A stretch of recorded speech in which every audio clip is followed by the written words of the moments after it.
line integral of f dr vector is equal to the surface integral of cross product of ds vector and del f.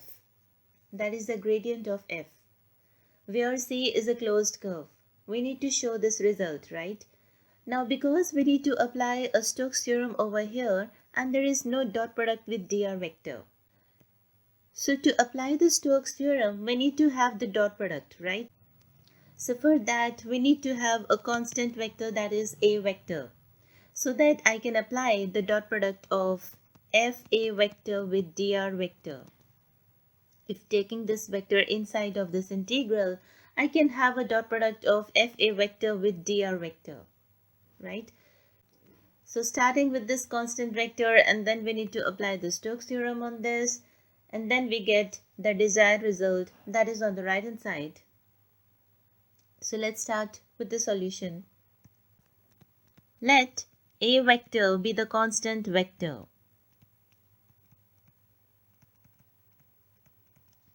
And then on the left hand side, therefore, by Stokes theorem,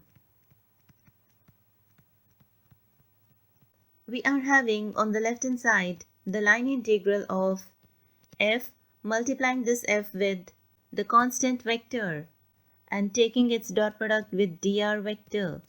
So by Stokes theorem we get this to be equal to the surface integral of curl of f a vector dot product with n vector ds. Is it okay, fine? Yes.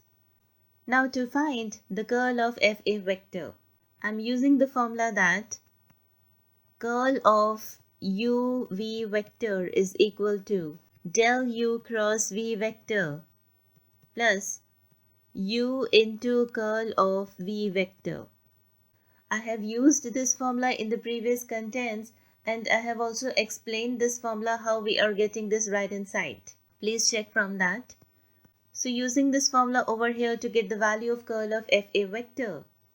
So this is equal to the surface integral of the curl of fa vector, that is equal to, just replace this u with f and this v vector with a vector. So we are getting this to be del f cross a vector plus f curl of a vector, having its dot product with n vector ds. Now the curl of a constant vector is always equal to 0. So we have this to be equal to the surface integral of del f cross a vector plus the second term vanishes and we are having this to be and having its dot product with n vector ds. That is, we are having the surface integral of del f cross a vector, its dot product with n vector ds. This can also be written as negative of a vector cross product with del f. Yes. So using this in the next step, so this is equal to negative of the surface integral of a vector cross product with del f dot product with n vector ds.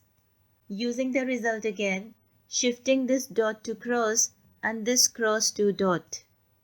So this is equal to negative of the surface integral of a vector dot product with del f cross product with n vector ds.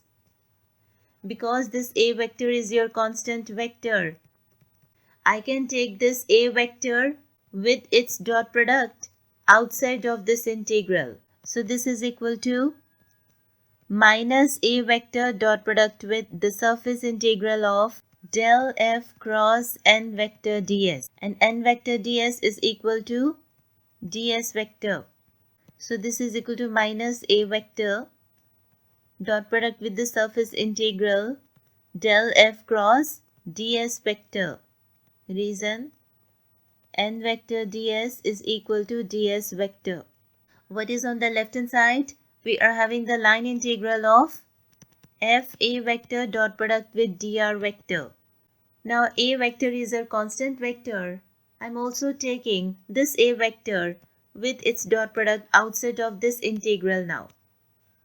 So this implies we have A vector dot product with the line integral of f dr vector, that is equal to negative of A vector dot product with the surface integral of del f cross ds vector.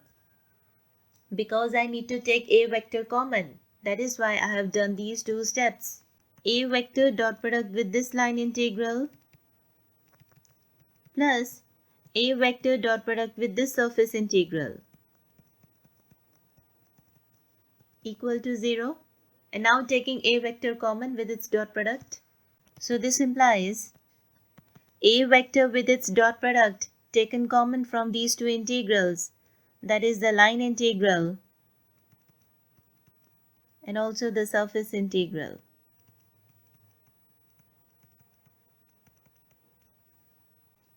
Now because we are having A vector to be the constant vector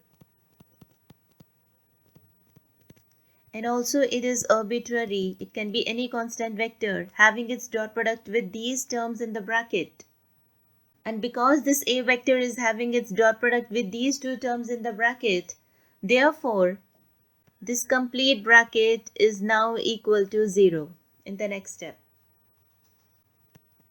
But A vector was arbitrary, therefore the terms in the bracket, the complete bracket, is equal to 0. So we are having this line integral to be equal to, if I take this to the other side, this is negative of the surface integral of del f cross ds vector. Because we need to have on the right hand side ds vector cross product with del f. So when we interchanging the cross product, we are having the negative sign, right? A cross B is negative of B cross A, right? So we can write this further as negative of the surface integral of negative of ds vector cross product with del f. And managing these two signs, we get the positive sign. So this is equal to the surface integral of ds vector cross product with del f vector. So we have proved the result that the line integral of f dr vector is equal to the surface integral of ds vector cross product with del f. Hence the result. Okay, thank you. Stay blessed.